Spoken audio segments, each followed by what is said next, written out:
You're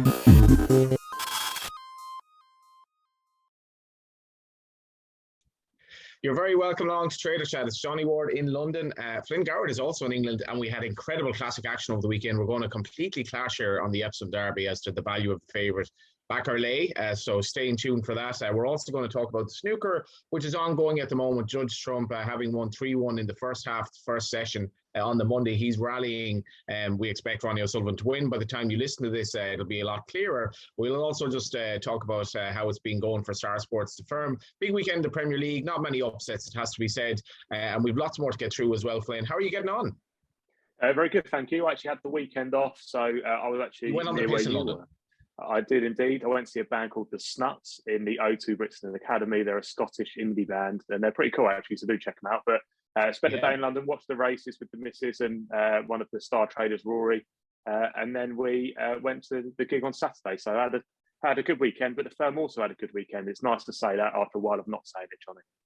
Okay, so they had a good week. Let's get straight into the 2,000 guineas because Native Trail was beaten, which is a great start. Now, you did have two, I'd imagine, strong each way fancies placing in the race, one of them winning as well. So talk to me. It was a really, really interesting race. What side you wanted to be drawn, the performance of Luxembourg and so on. But let's talk about the wagering on the race for a start.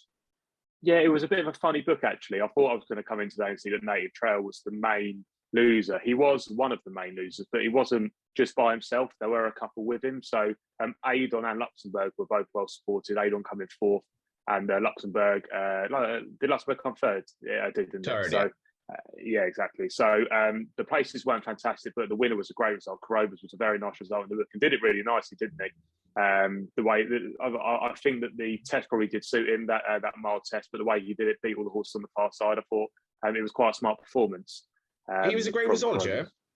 Yeah, he was very, very good result. Like I say, Aidon, Luxembourg, and Native Trail were the ones they wanted to be with, so he was a very good result.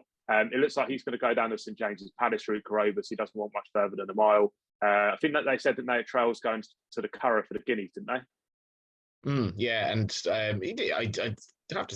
You'd have to say he didn't lose much in defeat, really. You know, arguably he might have been slightly on the wrong side. He ran on all the way to the line. He beats Luxembourg by a length and a half. Normally, that's probably good enough. He's trained on, as we already saw in his prep. So yeah, go to the Guineas, and I don't think we'll see Luxembourg at a mile again. So I guess he wins the Guineas. Yeah, I guess so. I'm not sure what's going to oppose him. We have just seen a very good horse over in Ireland today, actually. Just now, Buckaroo. I really, really like this horse. It came second to Pispadil in the Ballysax. Pispadil, I think, will go close in the Derby.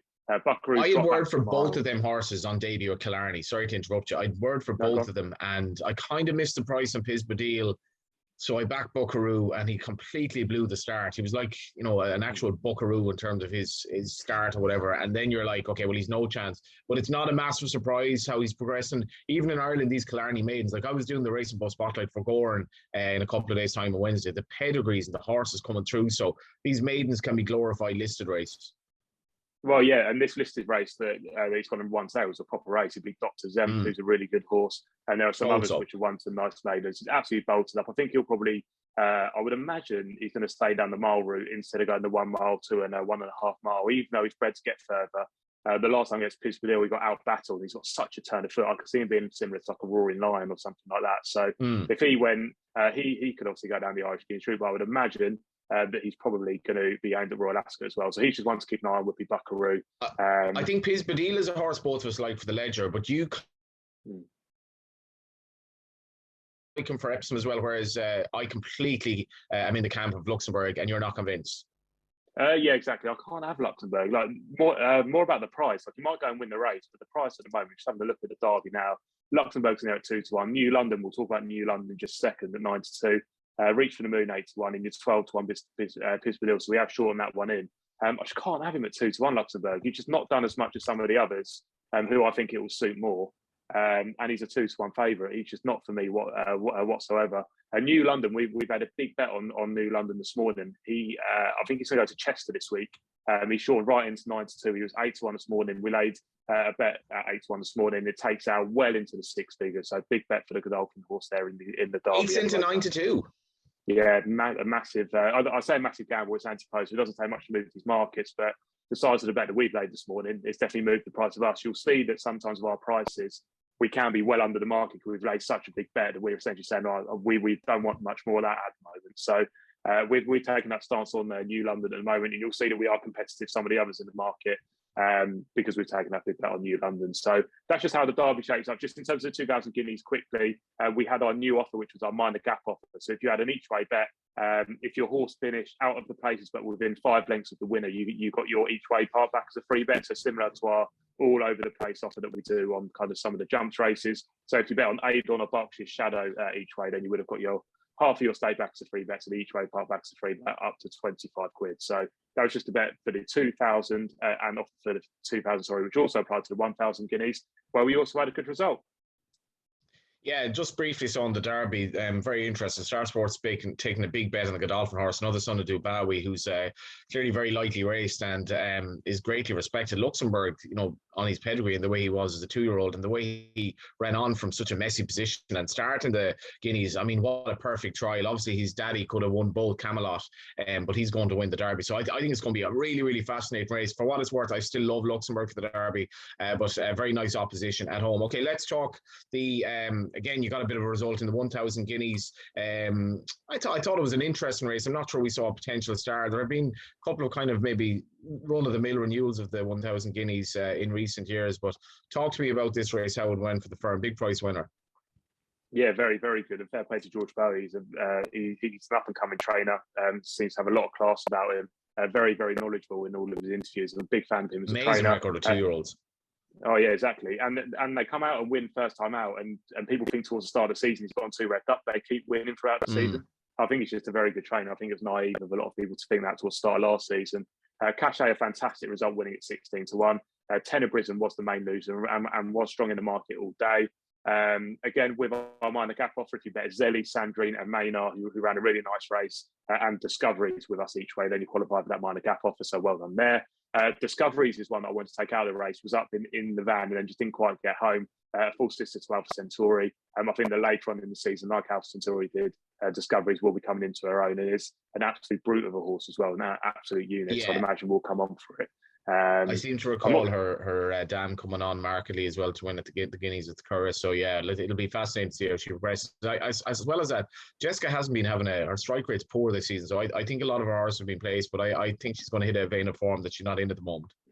Yeah, possibly. It's a good shout. But she would be the one from the race I'll take forward. I think a Maynard, when a Maynard gets sustained trips, could be an up one for Roger Varian as well. But those would be the two that I would take out of the race anyway. Cachet is obviously going to be in all those kind of good mile races now, I would imagine. But it was a long last furlong for James Doyle, who I think we do have to mention, obviously winning the 2 Guineas. A nice story, and fair play to him for getting the job done in both of those. Just in terms of the supporting races, Johnny, I've just been through a few of these just in terms of how we fared. Carden won the Palace House stage at 7-1. Twilight Calls was favourite for a long time for that. Drifted on the morning, but was actually strongly supported at the offer and would have been the loser. So Carden was a decent result. We fared well in all the handicaps on the Saturday. We got a warm mark for Blackrod early in the 150, so managed to avoid that one. That was very well backed into 13-2 from 9s. The Dahlia was a small winning race on the Sunday. Bayra was the only bogey for us. I believe that's one coming over from France. Dream Loafer toughed that one out. And we would have got the race in the Stewards room, I think, to be honest with you, if Dream Loafer had been done in the photo by Phil de Grace. But he actually won in the photo, so we had a decent result there. And then the last one to mention is With the Moonlight, who looks a very smart horse. Charlie Appleby just seems to have so many of them these days. There's so many Godolphin Charlie Appleby horses. Unbelievable strike rate so far this season. Then he's the 1-2 in the Guineas to boot. Yeah, he's absolutely flying. And like I say, there's just so many of them. I just struggle to know which is which and differentiate them. But a very good winner of the Pretty Polly. Now 8-1 for the Oaks. Just a bit of betting for the Oaks, actually. Emily Upjohn, 11-4. Very, very sure the betting. Again, we've laid big bet and supposed bets of 7-1. I think we spoke about that last week. So Emily Upjohn is one that we're under here. Tuesday's in there at 7-2. Life of Dream 6-1. Then With the Moonlight 8-1 and Agave 9s and 10 bar. Like I say, With the Moonlight into 8-1 after that smart performance. And worth knowing that Tuesday is also 7-2 for the Oaks, as just mentioned. So just a couple to take out from the sporting races at Epsom. Let's finish up then the racing on Punchestown. I presume you won. I mean, I thought it was a bloodbath if you were getting involved. It's some of the favourites won, some well-back favourites won, some well-back favourites suffered fairly inexplicable defeats, although it's not inexplicable at Punchestown. I guess, it's the end of the season. You get some horses that look practically unbeatable and accordingly priced, being well beaten on the day. Epton, James's Gate. So Gerhard come to mind, but obviously it was a long week. How did it go? I mean, it was a great week for us, to be honest. Punchestown's just a mad one. Surely, as a punter, you say to yourself, "I'll just pass it this year." Yeah. I mean, whenever I look at it, I just think I'm just going to give it a miss completely. Just to go through a few of the results and how it went for us. So James's Gate, as you just mentioned, was the big one. Some multis were running up onto that one, and we just assumed that we were going to do nearly £500,000 on that race, and we managed to obviously get out by him getting beat. Ran no race whatsoever. Just to mention for Ballybroker Bridge, you got it done at 15 years of age. I think that was in the Latouche Cup. So fair play to the connections there for getting the old boy back.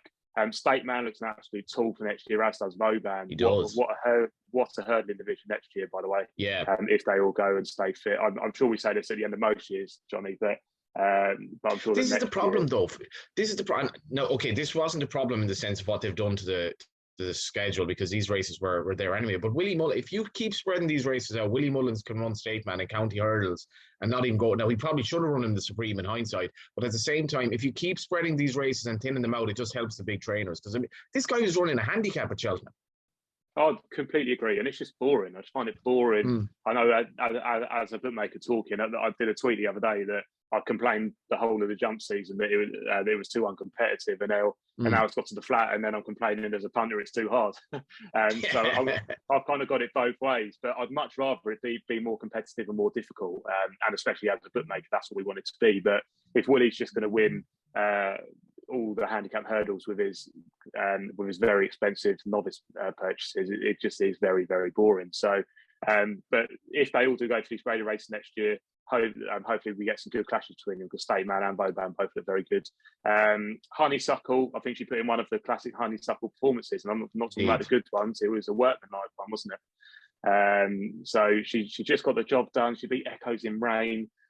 I mean, I'd find her very underwhelming. I know she's won 16, 17 grade ones in a row or something, but I do just find her very underwhelming. I've never really got on board with her, but it was a very, very poor race. We had okay, that's quite it's insane on one level what you're saying there. This is a mare who's never been beaten. She's been running at the top level, but we need to see her take on Constitution Hill. Put all this nonsense to bed about her, or not nonsense, depending on how she performs, that she's only beaten the same horses. Constitution Hill's fractions and the way the form has worked out from the Supreme means that, yes, he is a genuine contender, not Echoes in Rain. So take her on next year, take him on, and then we see how good she is. If Constitution Hill would have turned up at Punchestown, he genuinely would have lapped her, I think. Oh, stop. You can't say that. She only beats what's in front of her. That would make him one of the greatest horses ever. No. I mean, Echoes and Rain was just behind. I can't be having her just behind. So anyway, that was Honeysuckle. We laid a decent bet. We laid 80 grand at a 1 to 5. So we did a small amount of money on Honeysuckle there. 80 grand and 1 to 5. Oh my God. Yeah, not for me. You'd be sweating, wouldn't you? Yeah. Oh, not for me. Not for me, son. Marie's Rock, I think that's a very good mare. She's a real strong traveller and a real strong finisher. I'd like to see her in the champion hurdle over 2 miles. I think she'll be very good next year. So that's just one to keep an eye on, especially with this Proxy Mares allowance that they will get. Wednesday was probably the toughest day for us, with the nice guy Allaho and Facile Vega all winning. Allaho, just what a performance. I mean, some of the interviews from the jockeys afterwards tell you what type of race it was. Send him to the Gold Cup. Well, yeah, exactly. King George maybe first. And then where to go with Bob Ollinger? What a mad performance that was from him. Yeah, he probably needs a breathing up or something. He's obviously, the 2 runs now back to back were just legless at the end of his races. So he has, I'd say he's a breathing problem. He definitely has some issue, because relative to Capodanno, this is a disgracefully bad form. So there's something amiss with him. Yeah, it's like Envoy LM version 2, isn't it? It is so similar. That's what I feel like, yeah. So not sure where to go for him, but overall, Punchestown, the Guineas at the weekend, very, very good for us. And we'll be looking forward to the Chester May Festival this week. We've got Wednesday's races up on site. We've got the anti-post race later in the week. I think New London's going to be the headline performer, so it'll be interesting to see how they all go. But that is it from us on the racing front. Okay, let's talk. Let's go to football now. With Man City and Liverpool, which I presume, as much as Liverpool rested players for the visit to James's Park, they would have been popular in multiples, give or take 8 to 11 on the double. How did the weekend go? Not great in terms of football results of the weekend. Just in terms of how they bet the outright 2-5 City and 7-4 Liverpool. For a top 4 finish after Arsenal's good performance against West Ham yesterday, or not so much good performance, but good result. Arsenal are into 2-5 and Spurs are 13-8. Spurs obviously have to play Liverpool this week, which would be very interesting. So that could shape it. And Arsenal are at home to Leeds, so there's a bit of a contrast in terms of the fixtures there. So watch this space for how that kind of shapes up. The relegation battle. Yeah, Everton, massive result for them. They're out to 7-4, and Leeds are into 5-4.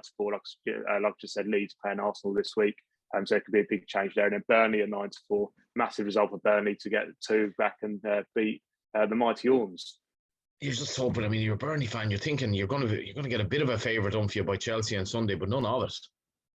Oh yeah, exactly. I mean, I feel like Leeds are struggling now, though, aren't they? Leeds are really struggling. If they get beat by Arsenal this week, and Arsenal have definitely got something to play for. Just in terms of other markets that we've got on site, we're looking at the Champions League. Obviously, we've only got 4 left in that. Liverpool are tips on 10-11, Man City 6-5, 10-1 Real Madrid, and 6-1 Villarreal. You can bet to reach the final as well. So we've got plenty of different markets on site in terms of football as we reach the crescendo of a lot of the kind of top tournaments now. Yeah, I mean, if Man City don't make it to the final after, this is not a great Real Madrid side at all. Liverpool just showing how it's done against superior opposition, how they conceded 3 goals in that game and give them a chance. Still fancy them to get to the final. At this stage, it looks almost like a 50-50 if the two of them get there. But let's move on. What else we got? Snooker, just very briefly, and then I might talk a bit Ground Derby actually very quickly. But snooker, you can the Star Sports Ground Derby. At the moment, as I'm watching, it's 13-8, and Trump is just going to make it 39, making it a hell of a fight here in the Monday session. Yeah, he is. I mean, when I looked this morning, Ronnie was 33 on. He's now 6 on, and Trump is 4-1. Just in terms of how it looks for us, they're both very small losers in the book, so not a huge amount to kind of watch for us, to be honest, because we're going to lose either way, but not as big as we first thought it was going to be. I think Neil Robertson towards the start of the tournament was the biggest loser, so it's not going to be. Are you taking much in running on it? We do take a fair bit in running, kind of on next frame markets and all that type of stuff. Nothing I can kind of put out in terms of this game, but that's how we stand in terms of the snooker. The Greyhound Derby, I'll quickly mention because we are in the month of May, which is when the Greyhound Derby does start. Just the latest betting for you. Explosive Boy is in there at 12-1 favourite. Park Blake is 16. Form Falcon 16. Corvanny Calvin 20. Bubbly Apache 25. Wide Open 25, and then 28 bar. Just while you talk, Johnny, about what is the value? What is the value, Flynn, in the Greyhound Derby? Do you know what? I'm absolutely clueless when it comes to dogs. American sports and dogs are not my forte, but I will get the liabilities up just as we're talking now. If the computer wishes to load and see where we actually stand. So the biggest losers thus far, there's a fair bit of red here. Obviously, when you have an anti-pose book with big prizes, you will do. Park Blake would be the biggest loser. Crocus Spirits up there as one of the biggest losers. Koulibaly Shadow was one of the biggest losers, but I think has been ruled out due to injury, unfortunately. So he was in there. He was actually the pre-event favourite. Brookside Ritchie, Bubbly Apache, Kildare, Lutaro, Corvanny Calvin, Corvanny Duke, Havana Bailout, Bocco's Belly, and Faheen Rebel would be all the losers thus far. And then the rest of the field wins to varying amounts. So that's how the book gets underway this month. And that's something to look forward to. I'll be there on finals night, which will be the back end of June. And Lofty and Khan, I believe, will be there for all the other heats. I'm overdue a trip to Toaster, haven't I? I think you promised I could even clerk if they started resuming racing there. Oh, you can definitely come and, well, I don't know about clerking, but you can definitely stand on the front and take some bets anyway. Yeah, let's what else we got this week? What else have we got on this week? We've got the Formula One Grand Prix. That's from Miami this week, which is quite funny. Have you seen they've built like an artificial little bay area with some boats? You see that on Twitter this morning? I have not. It's quite funny. They built this like artificial area to put some boats to make like Monaco around one of the turns, but they've not put actual water in. They've just put these speedboats in there, these big yacht things, and then they've just put a blue floor to make it look like water, like a water effect. So it looks very funny. But we've got that going on this week.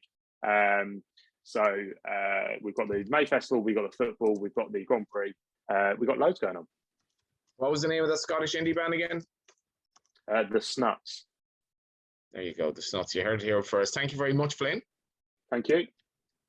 That was Trader Chat, and so much to look forward to in terms of the classics. Is it Luxembourg? Is it not? It's all ahead of us. Thanks for watching this week, and we'll be back next week.